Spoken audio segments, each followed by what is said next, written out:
बड़ी खबर आ रही है, लश्कर मुख्यालय और मसूद अजहर के ठिकाने पर भी हमला हुआ है। जो 9 टारगेट्स हैं, जिनके बारे में अब से कुछ देर बाद भारतीय सेना पूरी जानकारी देगी प्रेस कॉन्फ्रेंस के जरिए। लश्कर मुख्यालय और मसूद अजहर के ठिकाने पर हमला किया गया है। जितेंद्र बहादुर सिंह और जानकारी के साथ जुड़ रहे हैं, बताएं जितेंद्र।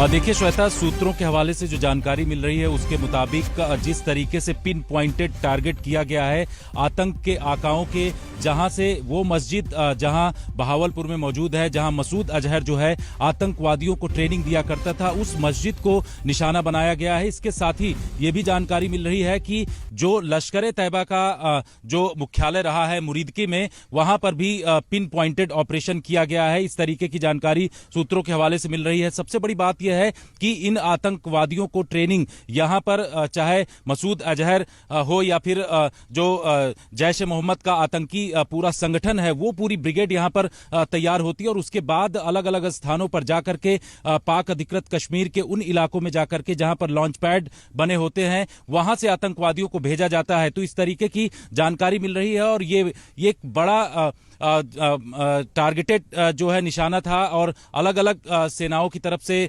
जो सेना के जो तीनों सेनाएं हैं उनकी तरफ से कोऑर्डिनेटेड वे में एक ये बड़ा अटैक किया गया है इन आतंकी कैंपों के ऊपर। और 9 जगहों पर जिस तरीके से जानकारी मिल रही है उसमें पिन पॉइंटेड ऑपरेशन किए गए हैं। तो इस तरीके की जानकारी जो है सूत्रों के हवाले से मिल रहा है कि जो जैश ए मोहम्मद का मेन हेडक्वार्टर है बहावलपुर में, वहां पर जो है सीधे टारगेट किया गया है, क्योंकि यहीं से आतंक की फैक्ट्री निकलती है और बालाकोट तक पहुंचती है। जानकारी यह भी मिली है कि इस जो मस्जिद है, इस मस्जिद के अंदर जैश ए मोहम्मद के जो आका हैं वो बाकायदे शीश महल और मशकीन महल यहां पर बना करके रखे हुए थे। इस तरीके की जानकारी मिल रही है और यहां पर आतंक के अलग अलग जो कैडर होते हैं उन कैडर को ट्रेनिंग दी जाती थी, इस तरीके की जानकारी मिली है। और यहां से जो पाकिस्तानी आर्मी ISI के द्वारा जो निर्देश मिलते थे उन निर्देश का पालन करते हुए ये तमाम आतंकी जो है भारत के खिलाफ जो है यहां पर जम्मू कश्मीर में आकर के या फिर देश के अन्य हिस्सों में आकर के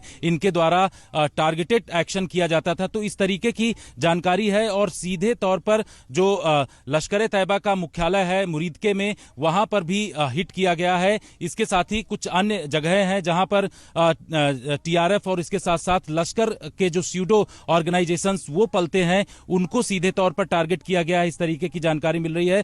तो भारत की तरफ से पिन पॉइंटेड टारगेट उन आतंकवादी जो संगठन है, उनके जो जगह हैं या फिर उनके जो ट्रेनिंग कैंप हैं, साथ ही उनके जो हेडक्वार्टर हैं, उनको टारगेट किया गया। क्योंकि शुरुआत से ही इस तरीके का अनुमान लगाया जा रहा था कि जिस तरीके के बयान भारत की तरफ से आ रहे थे और ये कहा जा रहा था कि इस बार आतंकवादियों को तो मिटाएंगे ही, उसके साथ साथ जो उनके आका हैं या फिर उनके मददगार हैं उनके खिलाफ भी एक्शन होगा। तो यही वजह है कि सीधे ये दिखाई पड़ रहा है कि जो आतंकी जहां पर पलते हैं, आतंकवादियों को जहां से ट्रेनिंग दी जाती है और उसके बाद उनको ट्रेनिंग कैंप से लॉन्च पैड तक लाया जाता है, इन तमाम जगहों पर जहां से ये आतंकी निकलते हैं, आतंक की फैक्ट्री है, वहां सीधे वार किया गया है और इन आतंकवादियों को ढेर किया गया। हालांकि अभी जो शुरुआती दौर पर यह जानकारी नहीं आ रही कि कितने आतंकी यहां पर ढेर हुए हैं, कितने लोग उस वक्त मौजूद थे, लेकिन पूरी पिन पॉइंटेड कोऑर्डिनेटेड वे में आतंकवादियों के खिलाफ ये बड़ा एक्शन भारत की तरफ से किया गया। बड़ी बात है ये।